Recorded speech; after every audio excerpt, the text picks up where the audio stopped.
Olá, boa tarde. Hoje nós estamos aqui para mais um encontro, debater mais um tema muito relevante a respeito dos processos de aprendizagem e desenvolvimento. Sejam bem-vindos. Oi, minha amiga Eunice, seja bem-vinda. Esse nosso bate-papo de hoje, ele é um bate-papo de encerramento dos cursos, tanto do Projeto Continuarem, quanto da Escola de Paz.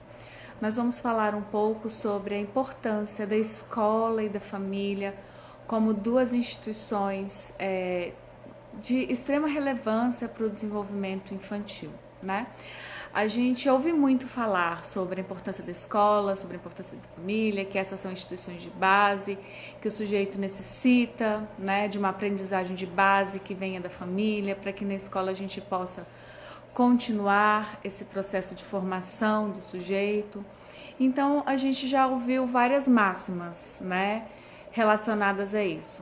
Família como a base, escola como continuidade, família educa, escola ensina. Mas a nossa pergunta é: até que ponto a gente pode resumir a discussão sobre a importância dessas instituições para o desenvolvimento de uma forma tão simples, né? E eu diria até mesmo rasa, né? Eu particularmente sou adepta, na verdade nem sou adepta, eu sou militante contrária à máxima de que a escola ela apenas ensina, não, a escola educa, porque na verdade nós estamos falando de duas instituições que trabalham com um sujeito social e enquanto espaços de formação não há como desvincular a ideia de educação, porque educação ela é um conceito muito amplo, muito complexo, que envolve múltiplas variáveis, né? E que não pode se resumir, no caso da escola, a somente uma perspectiva curricular, ou no caso da família, somente a uma aprendizagem de valores. E é por isso que a gente traz essa discussão hoje, junto ao professor Augusto Charan, que está tentando entrar, justamente porque ele é um grande estudioso de um dos teóricos da psicologia do desenvolvimento que traz grandes contribuições a respeito do desenvolvimento humano e, inclusive, sobre a importância desses lugares, né? O professor Augusto Charan, ele é doutor em educação pela Faculdade de Educação da UNB. Ele é mestre em música também pela UNB. É licenciado em educação artística com habilitação em música. Acho que ele já entrou e eu estou aqui esperando.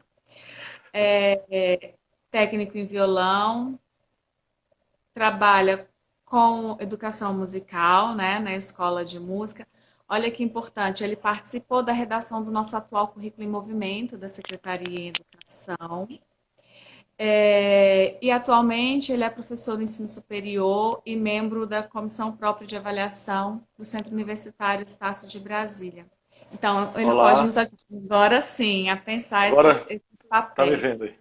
Isso. Então, tendo apresentado o professor Augusto Charan, o objetivo aqui da nossa discussão de hoje, eu vou passar a bola para ti, Charan, já fazendo uma grande inquietação, né? Aham. Claro é que a nossa discussão vai estar pautada nos princípios da teoria histórico-cultural de Vygotsky, aquele por quem a gente guarda imenso carinho e admiração, né? São os nossos grandes influenciadores de pensamento e até mesmo assim a nossa linha de trabalho. Eu queria que você começasse a falar um pouquinho para a gente, Charam, da importância desse espaço social enquanto um espaço de formação do sujeito, para aí depois a gente ir falando, né, da escola e família especificamente dentro desses papéis. Antemão, já agradecendo novamente o convite, hoje deu certo, a gente vai te aproveitar muito. E as pessoas que tiverem interesse em perguntar para o professor Charan, vão colocando aí no chat que eu vou mediando a conversa. Charan, com você. Certo. Bom, então, estão me vendo e ouvindo bem agora? Agora sim. Tá, agora tá. Então, eu gostaria primeiramente de agradecer ao convite, a professora Ellen. É sempre um prazer falar sobre a teoria histórico-cultural, falar sobre Vygotsky, falar sobre as implicações que a psicologia do Vygotsky tem na nossa sociedade, na educação, enfim. Então, sobre a temática, eu fiquei pensando, sabe, assim, o que eu ia abordar, o que seria importante falar nesse momento, fazendo um recorte dessa teoria, né? E o que também, antes de tudo, eu também queria agradecer as pessoas que estão aqui nos assistindo agora. E falar na teoria histórico-cultural, primeiramente pensar o ser humano como um ser social. Pode parecer óbvio, mas não é. Porque, na realidade, existem várias formas de ser e de estar também. E o ser humano é um modo muito singular de existência, né? Permeado pela cultura, pela sociedade e tudo. Então, o que o Vygotsky está preocupado em entender é quais são as singularidades desse ser social, porque tem o ser inorgânico, tem o ser orgânico, e o ser humano, além de ele ser um ser orgânico e permeado pela inorganicidade do mundo em qual vive, ele é, acima de tudo, um ser social, ou seja, um ser de relações sociais. E isso, quando a gente fala que o ser humano é um ser social, a gente está dizendo que ele é o único ser que vive sobre a Terra que significa a vida e dá sentido às relações, e dá sentido às atividades e se desloca da atividade. Né? Porque no reino dos animais não humanos, o animal ele se confunde mesmo com a própria atividade. O ser humano ele não apenas se desloca da atividade, quanto por um processo de memória, de lembrança de pensamento, ele consegue relembrar de coisas que ele já viveu num passado distante e consegue relembrar, inclusive, de situações que ele não está vivenciando em ato. Falar de família e de sociedade, então, trazendo essa ideia que nós somos seres sociais, é dizer da importância que a família tem como o primeiro espaço, digamos assim, de experiência daquele ser que nasce e que já passou por um conflito e passou por uma crise enorme do qual a gente não tem muita lembrança. Como o Vygotsky fala, poucas são as pessoas que se lembram, inclusive, do primeiro ano de vida. Vygotsky até fala que ninguém é Tolstói, né? Porque Leo Tolstói ele falava que se lembrava bem do primeiro ano de vida, mas essa amnésia ela faz parte até do nosso desenvolvimento psicológico, conforme Vygotsky. Então, a gente tem que lembrar que essa crise que ocorre logo ali no pós-natal, de fato é uma crise que a gente, às vezes, ao começar a estudar a psicologia do desenvolvimento e até a embriologia, a gente deixa um pouco de lado essa questão, que essa crise ela é muito forte. Veja, o feto, na verdade, ele passa por todo aquele processo de desenvolvimento biológico, de telófase, anáfase, mórula, né, do desenvolvimento dos órgãos, né? E de repente ele está num ambiente que é um ambiente aquático. Então o feto, quando ele está se desenvolvendo, ele está ali permeado pelo líquido amniótico, e de repente quando ele nasce, essa é a grande ruptura, vamos dizer assim, é o primeiro grande conflito com a realidade objetiva e social que o ser humano vivencia, que é justamente sair do ambiente aquático para um ambiente aéreo. Né? Então, o Vygotsky ele denomina esse período de crise do pós-natal. Né? Existem vários períodos do desenvolvimento humano, dentre eles alguns períodos bem críticos, né? Bem conflituosos, e também períodos mais estáveis, né? Conforme a teoria histórico-cultural. Então, o que eu quero dizer com isso? À medida que o ser humano ele nasce, o social já está dado. Né? A história do Brasil, por exemplo, ao tratar do nosso nascimento aqui neste país, então, a língua portuguesa já está sempre em desenvolvimento, mas já está consolidada, os pais eles já têm certos valores. E quando eu falo valor, né, eu estou aglomerando até o aspecto cognitivo também, então, porque nós somos essa unidade, né, afeto-intelectiva, então é importante que a gente saiba que a gente vai internalizando por um processo dialético, não apenas as crenças, os valores, os dogmas até, mas também a razão, a racionalidade, o cognitivo. Então, tudo isso faz parte de forma simultânea. Então, quando o bebê ele nasce, então ele tem esse conflito, né, com o mundo aéreo, a consciência e os membros do corpo ainda são indiferenciados. Então, até lendo alguns pontos, o Vygotsky falando quando o bebezinho vai virar, ele não vira, ele vira a totalidade do corpo, porque até os membros deles ainda são indiferenciados. A gente não tem o desenvolvimento dos braços de forma mais prolongada, né, em relação à extensão do próprio corpo. Em relação à consciência, nós não temos ainda o desenvolvimento de todos os sistemas psicológicos e de todos os sistemas que compõem, né, o ser humano, que o sistema psicológico é um deles, né, o sistema nervoso central, mas a gente tem o sistema endócrino, o sistema respiratório, o sistema ósseo. Então, isso ainda está muito desmembrado. E como é que isso passa a se desenvolver? Né? Por meio da família, a priori, no primeiro momento. Então, essas relações que o bebê vai tendo com a mãe, sobretudo, né? E toda aquela questão do acalanto, que também é importante ressaltar aqui, o acalanto, a voz mesmo da mãe, que o bebê ou o feto ele já ouve, né? Antes mesmo dele vir a nascer, porque no processo de gestação mesmo, isso está provado, o feto ali em desenvolvimento, ele já começa a escutar a voz da mãe, do pai, toda a sonoridade que está ali em volta, ele está já internalizando funções sociais que ele vai desenvolver após ele ter nascido, de fato. Né? Então, é um mundo conflituoso, o ser, né, a criança é um ser de necessidade, na verdade nós somos, mas ali a criança está vivendo as primeiras experiências, né? Então é tudo muito novo, né? No ambiente é novo. E essa relação entre mãe e filho, e pai e filho, são relações interpsicológicas. Então, de fato, o Vygotsky ele diz o seguinte, que, na verdade, não apenas o outro nos precede, mas que a gente trava em relação ao outro, né? Seja o pai, a mãe, enfim, o contexto social, uma relação de unidade indissociável. Então, quando a gente está se desenvolvendo, a gente sempre se desenvolve, primeiramente, numa relação interpsicológica. E o que é essa relação interpsicológica? Justamente o contato, a interação, a relação que a mãe vai travando, né? Lá desde a época da embriologia, desde a época da gestação até quando o filho nasce. E essa relação interpsicológica, ela vai forjando a nossa personalidade social. Né? Então, quando a mãe ela fala, olha, quando ela escuta, né, o balbucio do neném, do bebê, da criança muito pequena, ela vai identificando as sonoridades, os gestos também, à medida que a criança vai se desenvolvendo, ela já aponta, né, o dedinho, assim, eu quero tal coisa, eu quero mamar, então vai balbuciando, vai expressando já vocalizações, né, e ali já começa as formas de expressão da criança, né, que ela vai expressando, ela vai quase que testando ali a voz, né, que ela tem.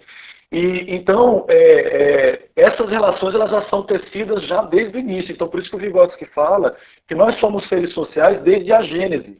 Até porque a comida que a mãe brasileira, a comida que a mãe come no Brasil é diferente da comida que é do Japão. Então, essa seleção alimentar já é cultura. Entende? Então, assim, a gente está permeado por cultura, né, os sons, o timbre da voz, né? Se a língua se a língua é uma língua tonal, não é? Então, assim, até a nossa língua, se a língua que a gente fala é mais gutural, então tudo isso a gente passa a internalizar desde da gestação, e quando a gente nasce, a gente tem essa relação interpsicológica, do qual o outro, muitas das vezes, ele tende a regular mais o nosso comportamento.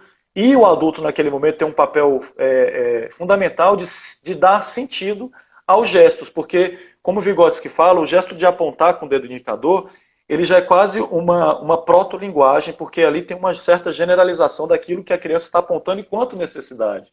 Então, de fato, quando a criança faz um gesto, o adulto ele precisa significar isso. Caso contrário, aquela comunicação entre linguagem articulada pode ficar um pouco comprometida.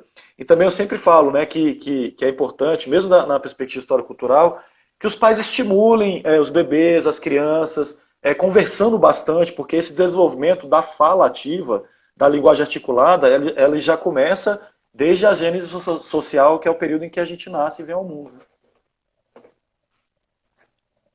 É isso? Então, é importante a gente pensar dessa forma que, antes de qualquer função superior, ou função psicológica, ou função cultural, existe uma relação. Então, todas as funções psicológicas superiores, a memória, a percepção voluntária, a fala ativa, todas essas funções psicológicas permeadas pelo pensamento, pela consciência, elas são interiorizadas ou internalizadas pela pessoa humana conforme o desenvolvimento que ela vai tendo, né, na família e fora dela. Não é? Então, assim, a importância que a família e a escola têm são instituições importantíssimas, das quais nos forjam, né? Forjam, essas instituições forjam a nossa personalidade social. Então, essa relação que começa interpsicológica, à medida que a criança ela vai se desenvolvendo na cultura, ela vai internalizando isso, mas não é de forma mecanizada. Muita gente acha que a teoria histórico-cultural do Vygotsky é como se fosse um processo de social e individual, como se fosse um processo assim, dado, mecânico, garantido. Então vamos começar a falar que, na realidade, o desenvolvimento por Vygotsky sequer é garantido, como algumas outras teorias tendem a interpretá-lo. Né? O desenvolvimento para o Vygotsky, ele é progressivo, ele é regressivo, ele é espiralado, ele não segue uma sequência necessariamente etapista. Né? Então, quando a criança está passando a se desenvolver na cultura, ela passa a internalizar, né, a fala ativa, a própria linguagem, de uma forma muito dialética e muito conflituosa também. Então, a gente tem períodos do desenvolvimento e a gente tem contextos sociais e situações sociais do desenvolvimento que vão variar muito conforme a família em que a criança nasce e se desenvolve, conforme a sociedade ou o período histórico em que ela nasce. Então, tudo isso tem um impacto fundamental na nossa personalidade e no desenvolvimento das nossas funções psicológicas superiores. Então, falar de família é falar que ela, no âmbito social, ela é responsável também, não apenas pelo binômio educar-cuidar, mas ela é responsável também pelas nossas primeiras experiências, porque o Vygotsky ele diz que é na infância que nós podemos utilizar, de fato, o termo educação. Porque ninguém educa adulto, né? Para o Vygotsky isso é inadequado a gente falar isso do ponto de vista psicológico e pedagógico, porque o adulto, primeiro que ele já tem uma consciência desmembrada, ou seja, os sistemas psicológicos dele, o sistema nervoso, juntamente com todas as funções psicológicas superiores e culturais, já estão desenvolvidas de algum modo. Segundo lugar, é que do ponto de vista corporal, os membros, né, fisiológicos, o braço, a perna, o rins, então, já estão certamente desenvolvidos, e um adulto ele carrega consigo variadas vivências e experiências pelas quais a criança não teve uma segunda experiência. Muitas vezes a criança está tendo naquele contato um primeiro contato com essa forma de experiência, né, experiências marcantes, experiências dramáticas. Eu não quero dizer aqui também que a infância é um lugar de um mar de rosas, né? A infância como a nossa existência, ela envolve conflitos entre a necessidade que a criança apresenta e o mundo que não concede a realização dessas necessidades que a criança apresenta naquele momento. Então, a criança, quando está na família, ali tudo é educação. E também quando ela cresce e começa a frequentar os ambientes institucionais de ensino, seja creche, enfim, né, ela também passa por um processo de educação. Né? O adulto, a gente reeduca, segundo o Vygotsky. Né? Eu acho que o Vygotsky é muito claro nisso, porque assim, não é que ele diz que o adulto ele vai parar de se desenvolver. Não, muito pelo contrário. O desenvolvimento ele ocorre até o último segundo de nossas vidas. Mas acontece que o adulto, as experiências que o adulto tem, por exemplo, ao aprender outra língua, não é a primeira língua que ele vai aprender. Ele já tem uma língua materna, do qual ele já tem um sentido léxico, semântico, ortográfico já compreendido e certamente consolidado. Então aquilo não é o primeiro contato que ele tem, não é a primeira experiência. Né? O adulto ele já vivenciou diversas situações sociais e ele já conseguiu solucionar essas situações de diversos modos. A criança ainda não, Tanto é que o Vygotsky vai dizer, né, que nós, adultos, temos mais condições de imaginar e de criar do que a criança que, do ponto de vista cronológico, viveu muito menos. Então, o próprio processo de imaginação que está calcado na realidade, o adulto teria mais condições. Entretanto, ao contrário da criança, o adulto ele não acredita nas suas próprias imaginações, até por um processo cultural, né, introjetado na gente, de autoculpa, de crítica. Então é muito normal que quando o Vygotsky for estudar o desenvolvimento da criança, a criança começar com as garatujas, e ela passa por uma fase onde ela passa a desenhar, depois ela passa mais para a pré-adolescência ali, mais ou menos, ela passa a começar a escrever, e de repente abandona o desenho, aí passa a escrever, mas ao mesmo tempo passa a se criticar. Né? Por quê? Porque a nossa sociedade ocidental ela passa por certos ritos, né? O rito da escolarização, o rito do casamento, por exemplo, o rito, né, do vestibular, vamos atualizar mais aqui, né, mas ou dos exames escolares que já existia, obviamente, antes e depois do Vygotsky, e na época em que ele estava vivo. Então, Esse período da família é o período primeiro da educação da criança. Então, ele é muito importante dizer que é muito importante dizer que para Vygotsky o termo educação só se aplica à infância, porque a criança ela pode estar em um ambiente muito conflituoso, a criança ela pode estar em alguma situação social de risco. No entanto, tanto a criança que está num ambiente de risco, quanto a criança que está aprendendo a ler o livro, tudo é educação. Agora, se aquela educação que a gente está dando para aquela criança em situação de risco é menor ou pior, aí já é outra discussão. Mas na infância, a pessoa estando numa situação desfavorável ou em situação de rua, tudo aquilo que ela está passando naquela situação é educação para o Vygotsky, porque é de alguma forma um tipo de desenvolvimento. Se ele é pior ou melhor, ou inadequado ou adequado, aí a gente já passa para outra discussão. Então, essa relação que começa interpsicológica, ela passa com o tempo a se tornar uma relação intrapsicológica. E eu acho que esse ponto é interessante, porque o mamífero humano é aquele mais dependente do outro do que os outros mamíferos que a gente encontra na natureza. Por isso que o papel da educação é justamente forjar personalidades sociais no sentido da inovação, da criação, da imaginação, porque o ser humano ele nasce sem saber. Né? Tudo que a abelha faz, ou que outros animais fazem, ele já sabe exatamente o que fazer porque eles já estão programados de forma instintiva. Né? Uma colmeia que a abelha fez há 1000 anos atrás vai ser a mesma colmeia que a abelha vai fazer amanhã. Entretanto, a relação entre pais e filhos, entre filho e sociedade, entre filho e escola, escola-pai, vai sempre se transformando, porque a cultura ela é muito dinâmica. E a cultura humana, ela muda até conceitos de palavras, ela muda significados de palavras. Então, às vezes, educação na época do Vygotsky tinha outro conceito, hoje já tem outro. Né? Então, isso que é o bonito. Eu estava aqui escutando você falar e tentando encontrar um momento, né, para pontuar isso. Assim, a sua fala, ela é rica porque ela nos faz muitos apontamentos que nos levam a desconstruir uma série de concepções que a gente vem construindo no espaço do senso comum. E, para começar, o conceito educação, né? A gente fala muito de educação, família como espaço educador, mas uma educação voltada para valores. E aí o Vygotsky ele fala, não, educação é um processo de formação do sujeito em diferentes direções, né? E por diferentes acessos, caminhos e possibilidades. Então, a gente precisa começar a pensar isso, porque quando a gente vai falar da relação família e escola, também há uma outra ideia de complementariedade, de que, por exemplo, a escola complementa alguns aspectos da educação da família e a família complementa o trabalho de escolarização da escola, né? Então, a gente acompanha as crianças com as atividades de casa e a escola, de alguma forma, complementa aquele trabalho de formação em valores que a família continuou. E a gente percebe que essa é uma discussão muito reducionista, né? Porque eu não tenho como dividir o sujeito em pedacinhos e para cada pedacinho eu mando um pedaço de sujeito. Para cada lugar eu mando um pedaço de sujeito.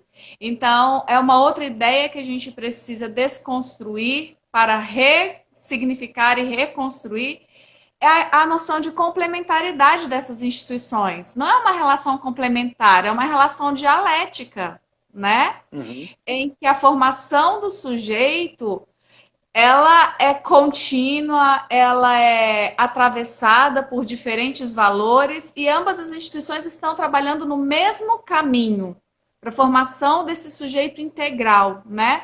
Talvez a gente dê focos diferentes, por exemplo, na escola a gente vai precisar falar de uma perspectiva curricular, né?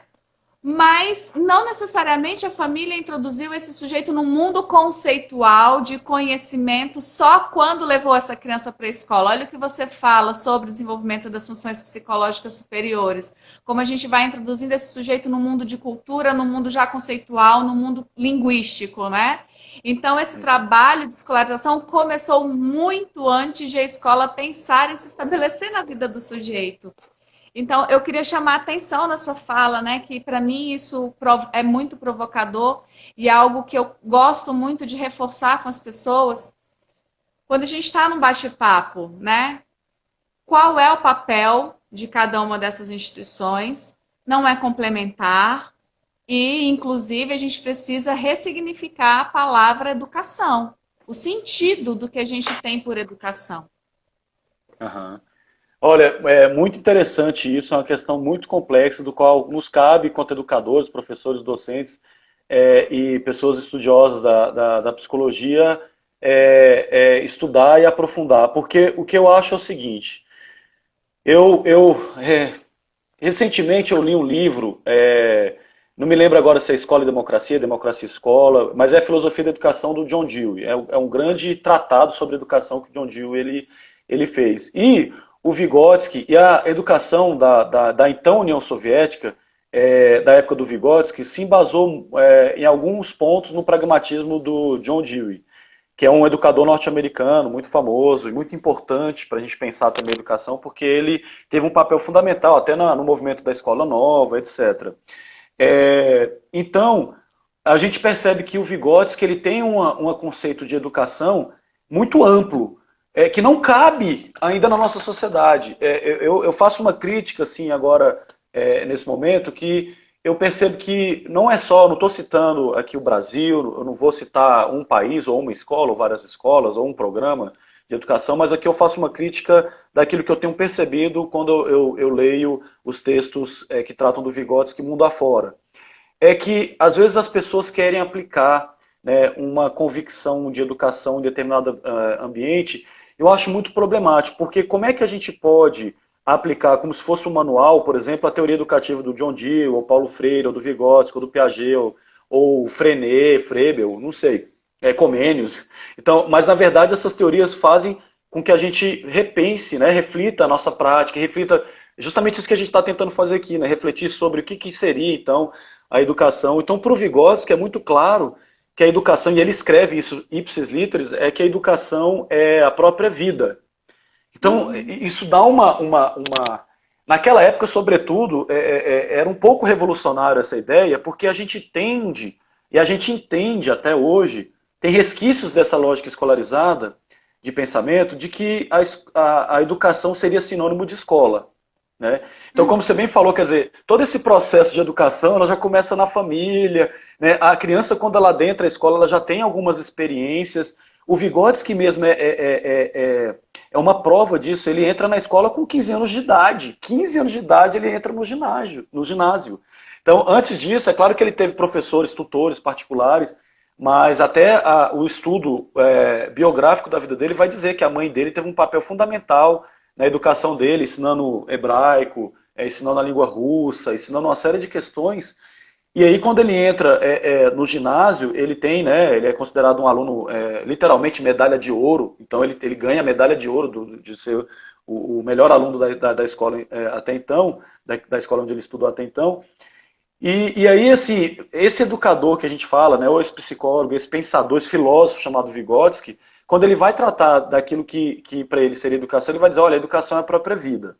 Então, o que ele quer dizer com isso? É porque a gente está sempre em processo educativo enquanto criança ou reeducativo enquanto adulto. Então, esse desenvolvimento ele não para. Lendo Paulo Freire, lendo Dewey, lendo Maria Montessori, eu percebo que a educação ela tem várias definições. Eu vou colocar aqui algumas definições para a gente pensar do que eu consegui captar desses pensadores da área da educação. A educação ela pode ser transformadora da consciência e do comportamento humano, ela é entendida assim. Ela pode ser entendida como o condicionamento de reflexos incondicionados. Se a gente vai mais para a reflexologia, né, para Pavlov, para a psicologia mais reflexológica, a gente entende que a educação ela transforma aquilo que por natureza nós já temos enquanto instinto. Ela seria uma remodelagem daquilo que a gente já traz no nosso corpo biológico e nas nossas necessidades biológicas. A educação ela seria a transformação das pessoas para estas transformarem o mundo, né, que a gente já estaria na perspectiva mais freiriana, quando ele dizer que a educação não transforma nada, mas a educação ela muda pessoas e pessoas transformam o mundo. A gente também teria a ideia de educação, por exemplo, de que a educação ela seria a consciência plena das atividades pelas quais nós estamos envolvidos. Então, nem todo ato, nem toda atividade seria educativa justamente porque a gente não sabe das consequências dos atos pelos quais a gente... Isso é uma linha mais do John Dewey, né, que assim, a gente precisa entender as consequências que os atos eles nos implicam e entender e dar significado aos atos pelos quais a gente vivencia. Então, muitas vezes, um ato educativo para o Dewey não é qualquer ato, não é qualquer atividade, não é qualquer vivência, mas é que a própria experiência mesma deve ser vivenciada de forma consciente e não qualquer experiência. Porque assim, a gente tem que entender que quando o Vygotsky fala de experiência ou vivência, não é uma vivência ou experiência qualquer, né? Porque para o Vygotsky também, nem todo ato é ato educativo. Né? Porque para um ato ser um ato educativo, ele perpassa algumas questões. Por exemplo, eu vejo muito assim, Libânio, Selma Garrido Pimenta, a própria Amália Franco, educadores brasileiros nacionais, né, educadores nacionais e internacionais, dizendo o seguinte, a educação formal só é quando tem intencionalidade pedagógica. Aí, eu lendo a Maria Marta Gon, acho que é a Maria da Glória Gon, isso, essa autora. Na época que eu estava fazendo mestrado ainda, eu ficava perguntando assim, bom, quando a pessoa está na favela e tem alguém ensinando a lidar com armas, ela não tem uma intencionalidade? Quer dizer, não há uma sistematização do conhecimento daquele momento. Aí, de novo, né, a gente pode questionar se essa educação é adequada ou não, mas aí já é outro assunto. Eu quero dizer que se o parâmetro ou o indicador para dizer que tal educação é formal ou não formal, informal, for a intencionalidade, isso cai por terra. Quer dizer, a gente não tem condição de colocar. Oi? Qual é a intencionalidade? O que eu estou chamando de intencionalidade? Exatamente, então vem justamente essa questão, né? Será que a escola está complementando porque a escola teria então uma sistematização do conhecimento? Tá, mas na família a gente também não tem, o pai quando está ensinando o filho a pescar, não tem uma certa sistematização de práticas milenares. A pesca não acontece só aqui no Brasil e nessa era, né? Já acontece. Então assim, tem toda uma sistematização de repasse de conhecimento também, né? Que perpassa o cognitivo. Né? Então a gente tem muito aquela ideia, né? Não, a escola vai trabalhar o cognitivo e a família apenas valores e comportamentos, né? Mas na verdade é muito complexo a gente colocar as coisas numa caixinha. Então assim, eu mesmo num dia a dia, numa manhã, eu posso passar por todos os tipos de educações. Eu de manhã eu tenho uma aula de inglês remota, então eu estou dentro da educação formal porque tem uma certa sistematização do conhecimento. Quando terminar a aula, eu vou para um movimento social lutar pelos direitos das mulheres e dos trabalhadores. Então aí eu já estaria numa educação não formal. Depois eu converso com os meus pais sobre o que eu aprendi. Quer dizer, eu já estaria numa educação informal. Então em menos de 4 horas já... Quer dizer, não dá conta, a gente não dá conta de colocar as coisas assim em caixa, né? Seria muito simples, né, professora, se a gente conseguisse colocar as coisas de forma tão sintética, né, e correta e adequada. E aí isso vai fugir à lógica daquilo que é singular, daquilo que é próprio do ser humano, né? A gente não é tão compartimentável, se é que essa palavra existe. Não tem como a gente compartimentalizar o ser humano, dar lugares para cada parte dele e acreditar que é como se a gente estivesse numa esteira de produção, né? Às vezes eu fico olhando esse processo, a discussão sobre educação, como se a gente estivesse numa esteira. Chega na família, ela aperta um parafuso, chega na escola, ela aperta outro parafuso, e aí a gente vai falar da igreja também, que aperta outro parafuso, os profissionais da segurança com outro parafuso, não existe, né? Porque essa questão, quando você fala da educação não formal, da educação informal, ela acontece em diferentes lugares, em diferentes tempos, com diferentes intencionalidades, até mesmo a educação formal. Enquanto a gente não mudar a nossa percepção de vida, de desenvolvimento, de ser humano, né? Evoluir para uma percepção de ser humano integral, não compartimentado, a gente não vai conseguir compreender a complexidade que é esse processo, né? E justamente por ser tão complexo, a gente também não pode buscar receitas muito simples, receitas universais, receitas homogêneas, acreditando que todo mundo vai responder a esses processos educativos, a essas finalidades, a essa sistematização da mesma forma. E uma coisa que me preocupa muito hoje em dia é justamente isso. A gente fala muito de qualidade na educação, e eu estou falando da educação formal. É uma discussão que ainda está rasa, porque o que eu estou chamando de qualidade? como é que eu posso pensar a qualidade pensando nessa complexidade do processo de desenvolvimento e aprendizagem humana, pensando inclusive na complexidade que é essa cultura que existe a priori do sujeito, né? E aí também pensar, a gente fala muito desses papéis de escola e família, também a gente tem que romper com essa lógica simplista e linear, né?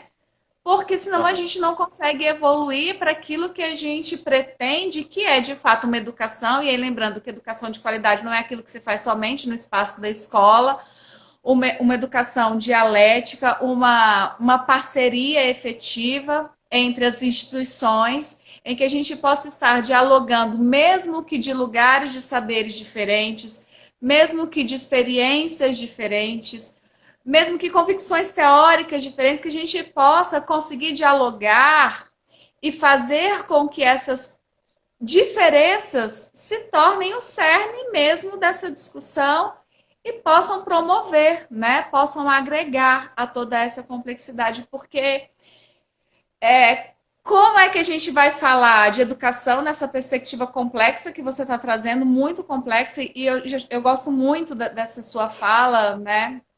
Que vem, inclusive, desse lugar de Vygotsky, porque o sujeito ele não é tão previsível, o desenvolvimento ele não é tão previsível, mesmo que dado por algumas condições biológicas. A cultura ela nos dá múltiplas possibilidades, né?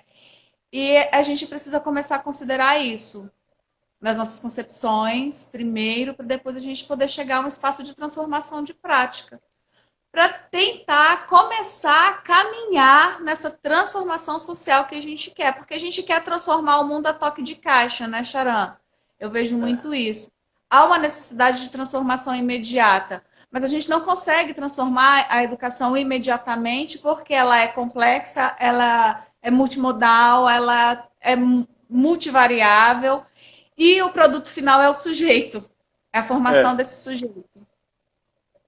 Exatamente. Voltando àquela ideia da relação interpsicológica, onde cada relação ela envolve o ser íntegro, né, no aspecto mente-corpo, afeto-intelecto, mas é que, olha só que interessante, né? Então, na medida que a gente vai se desenvolvendo na família e fora dela também, a gente vai passando a introjetar, ou internacionalizar não, mas a internalizar essas funções psicológicas superiores, e aí a gente passa a regular o nosso próprio comportamento. E com isso eu estou dizendo que isso é interessante porque, de fato, a fala que é dividida em três, né, a gente fala muito assim da escrita, mas a fala escrita, né, a fala oral, né, e a fala interna que muitas vezes se confunde pelo próprio pensamento. Então, não é mais a minha mãe ou meu pai me dizendo assim, olha, você precisa fazer aquilo. Mas sou eu, com as minhas funções psicológicas superiores, que passo a regular o meu próprio comportamento por meio dessas mesmas funções. Né? O exemplo da linguagem está aí para a gente exemplificar, que é eu falar para mim mesmo, né? Está na hora de eu estudar. Quer dizer, é uma fala interna, não preciso expressar isso. No entanto, o nosso comportamento ele é regido muitas vezes por outras pessoas e pela sociedade. Então, assim, eu questiono até que ponto, Vygotsky também certamente questionava, assim como Spinoza, que era o filósofo mentor dele, até que ponto nós temos a liberdade de sermos quem somos, porque o que eu quero dizer? Eu quero dizer com isso, essa ideia de que cada instituição aperta a gente de uma forma, na verdade, as instituições tendo uma ideia de ser humano a priori.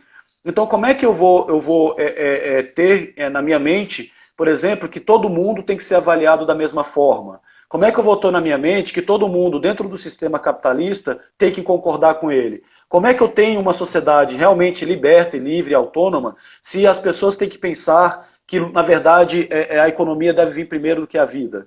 E vice-versa, para quem pensa o contrário.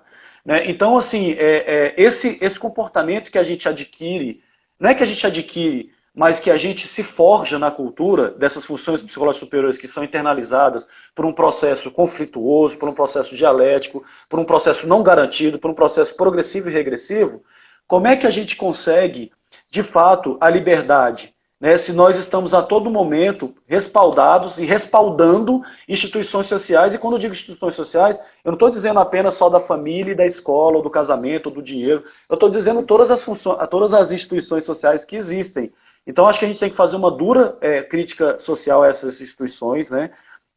No sentido até de que elas se transformem ou se adequem àquilo que está ocorrendo. Não é? Então, assim, ocorrendo na sociedade, porque, como eu já havia dito, e repito aqui, né? A abelha, quando faz a colmeia, ela faz isso há 1.300.000 anos, sei lá quando, né? Eu não sou um biólogo para saber agora a data exata de quando elas surgiram na vida terrestre, mas a gente sempre pode mudar. No entanto, a gente tem, às vezes, crenças e dogmas tão arraigados, tão cristalizados, como diria Vygotsky, que é difícil a gente conseguir criticar para transformar. No máximo, a gente tende a criticar para reformar. Né? E reforma não é revolução. Reformar não é revolucionar. Então, assim, e eu quero dizer aqui que para o Vygotsky, o desenvolvimento ele é revolucionário, porque o desenvolvimento ele é qualitativo, ele é em saltos. Né? Então, quando a gente passa a regular o nosso próprio comportamento por meio das funções psicológicas, que são internalizadas por uns processos não garantido, conflituoso, etc. e tal, ao mesmo tempo que a gente consegue essa autonomia, por outro lado, a gente vive em conflito com o mundo social que tolhe, às vezes, aquilo que a gente pensa, aquilo que a gente faz. Então, o mundo ele é conflituoso. O mundo, para o Vygotsky, para a psicologia do desenvolvimento, se conforme a teoria histórico-cultural, ele é um mundo dramático, mas não um dramático de drama, assim, superficialmente entendido. É um drama de encarnação de diversos papéis sociais e diversas situações sociais do desenvolvimento pela qual a gente percorre durante a nossa trajetória de vida. Então é dramático nesse sentido, porque existem funções sociais que nós exercemos e que elas se transformam, e que elas se liquidam, e que elas se renovam, e que elas, né, mudam, enfim, retrocedem, regridem ou desenvolvem. Então, assim, falar em educação pensado na perspectiva histórico-cultural é levar isso tudo em consideração, dentre outras coisas mais, né? É muita coisa. Xará, você já trouxe tanta coisa aqui para mim, né? Que já estudo Vygotsky há um tempo, a cabeça está aqui formigando com tantas ideias. Eu imagino para as muitas famílias que estão assistindo a gente, para as nossas alunas, tem alunas nossas, tem colegas nossos de trabalho aqui.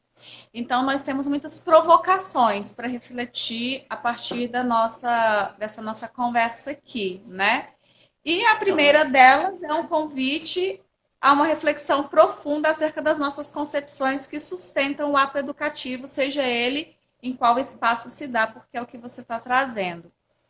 Mas nesse processo educativo tem um elemento muito importante que eu gosto muito de te ouvir falar, e eu queria que você pudesse compartilhar essa reflexão com todos nós, porque esse processo educativo ele também é um processo provocado, né? Já que existe uma cultura a priori que vai apresentar, inserir esse sujeito na cultura, a gente provoca esse sujeito à aprendizagem e ao desenvolvimento em diferentes sentidos. E um desses elementos é o afeto, né, Charan? E eu gosto muito de ouvir quando você fala sobre o afeto como algo importante, indissociável, fundamental nesse processo. E eu queria, assim, se você pudesse falar um pouquinho disso, porque também é outra palavra, outra ideia que a gente usa muito para falar de educação, para falar de relações de parentalidade, que também a gente fala dela muito superficialmente. A gente precisa aprofundar um pouco mais essa discussão, essa compreensão sobre o que é de fato o afeto para o sujeito e a sua relevância para o desenvolvimento humano. Uhum.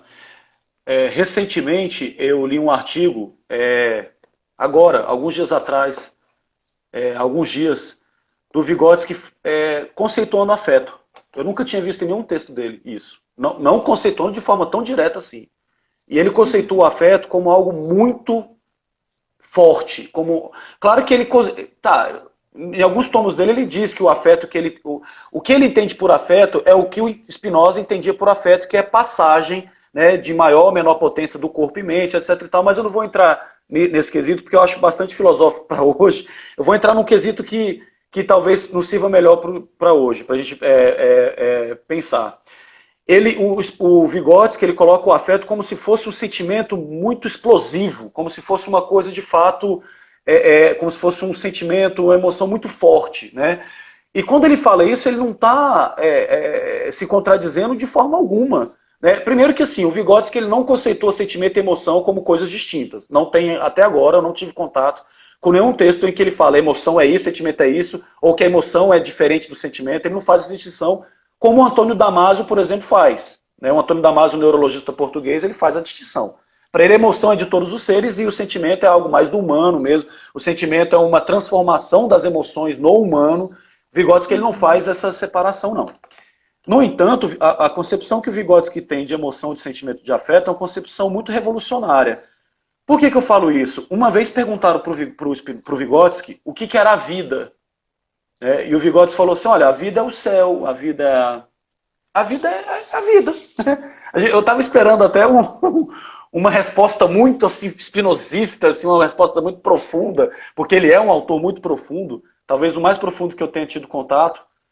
E aí, não, ele falou, não, a vida é isso. O que eu estou querendo dizer disso? É porque quando ele está falando que a vida é o céu, né, são as relações, etc., ele está querendo dizer que tudo isso é permeado por sentimentos, pela vivência que a pessoa tem no todo dela, em relação ao todo daquilo que ela experimenta, daquilo que ela experiencia, daquilo que ela vivencia. Então, assim, não é eu, professor Charan, vivenciando uma paisagem sem estar tudo junto no todo, né? É porque o desenvolvimento humano, ele acontece de uma forma totalizante. Não existe assim, existem a determinados períodos do desenvolvimento humano que uma função psicológica, ela começa a ter mais primazia, mas as outras não são liquidadas porque a memória naquele período da infância está sendo mais cogitada, ou que ela está sendo mais trabalhada, ou enfim, ou que ela surge primeiro do que a percepção, etc. e tal. Estou dando um exemplo aqui, né? Então, assim, o afeto, ele permeia tudo. Eu quero só dizer que a gente entende por afeto e emoção, e é o que parece também o Vygotsky, nesse texto, ele trouxe uma relação de identidade entre afeto e emoções fortes. Veja que não são emoções qualquer, né? São emoções que transformam. E a vivência em Vygotsky tem esse sentido também de não... Até em Dewey tem isso. Dewey não trata jamais a experiência como uma experiência alienada, uma experiência não vivida, não significada, uma experiência que não tem ali sentido, né? Por isso que ele vai falar, o Vygotsky também certamente foi influenciado por isso nesse modo de pensar, que nem todo ato é ato educativo, e o Dewey explica isso de um modo, o Vygotsky de outro, mas eles têm certa semelhança nesse aspecto. Mas é que o próprio afeto, ele é um ente racional. É isso que eu acho que a gente tem dúvida, porque como a gente não conseguiu ainda direito, a gente que eu falo, tanto os educadores, e eu acho que em parte também a psicologia, quando o Vygotsky vai criticar a psicologia, justamente nesse aspecto das emoções, ele diz claramente que as emoções são do mistério, e a psicologia ainda não deu uma última palavra, como as emoções, elas não apenas se localizam no corpo, mas isso seria muito superficial, mas qual é o mecanismo psicológico pelas quais as emoções se cristalizam no psiquismo e fora dele. Por isso que o Vygotsky vai tratar da lei da dupla expressão dos sentimentos humanos, onde ele vai relacionar justamente a emoção aos aspectos, a exteriorização fisiológica das emoções vivenciadas pelo psiquismo, né, cortical mesmo. Então, quando o Vygotsky ele vai tratar dos afetos, a gente precisa tentar entender que, na verdade, afeto, até em Spinoza, afeto não é afecção. Né? Eu vejo espinosistas tendo dificuldade, mas confundindo uma coisa com a outra. Né? Até na filosofia, affectio não é affectum. Né? Afeto é passagem. Né? E afecção, elas são resultados de encontros. Né? Encontros que o nosso corpo tem, seja na escola, na família, enfim. E esses encontros são geradores de consciências. São geradores de atividades, são geradores de necessidades. Então, falar em afeto é falar da vida inteira. O afeto ele é uma passagem que já nos acompanha desde a época da nossa gestação no útero de nossas mães. Então, assim, por que eu falo que o afeto é passagem? A todo momento, nós estamos ganhando ou perdendo potência de pensar, de agir e de ser. Então, esses conflitos, por isso que o mundo da dialética, o Vygotsky trata sempre disso, o mundo ele é um drama, a vida é um drama, a vida não é esse aspecto muitas vezes o que o pessoal chama de lúdico, assim, sempre mar de rosas, né?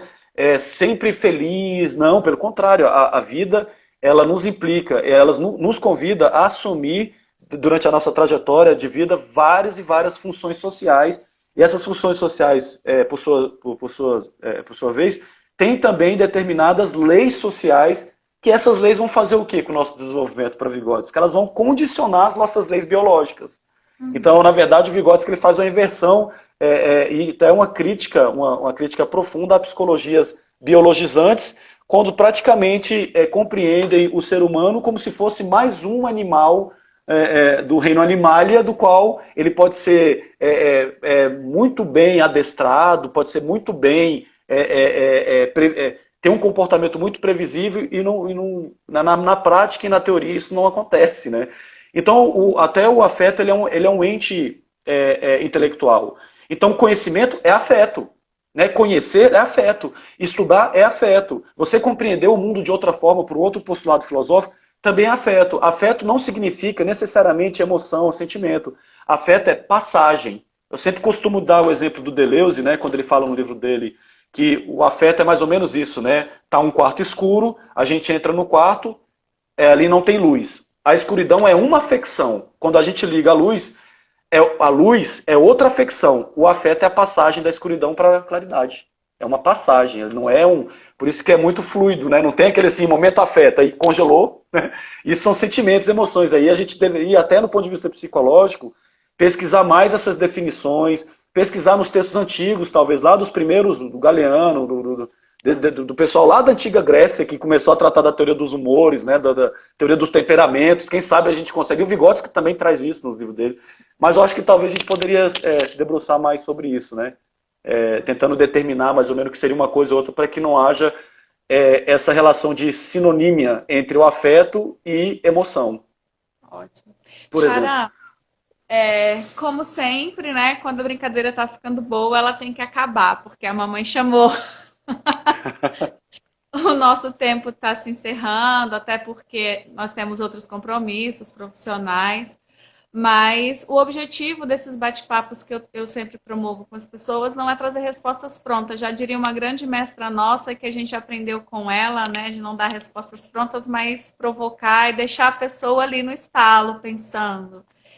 E eu acho que você hoje cumpriu eximiamente essa função, né, de nos colocar pensativos sobre diferentes circunstâncias, né, especialmente sobre esse lugar da família, o lugar da escola, enquanto instituições provocadoras, né? A gente não promove, a gente provoca o desenvolvimento e a aprendizagem. Então eu deixo todo mundo aí com esse gosto de quero mais, porque toda vez que eu escuto o Charan eu fico assim, quando é que vai ser a próxima vez que eu vou escutar o Charan de novo com essas coisas tão profundas que ele traz, né? Porque é muito provocativo. Esse lugar também do qual o Charan fala é muito provocativo, né, Vygotsky?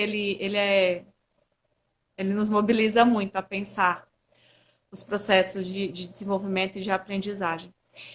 Então, para as alunas, vocês têm mais Charan aí por alguns dias antes das férias.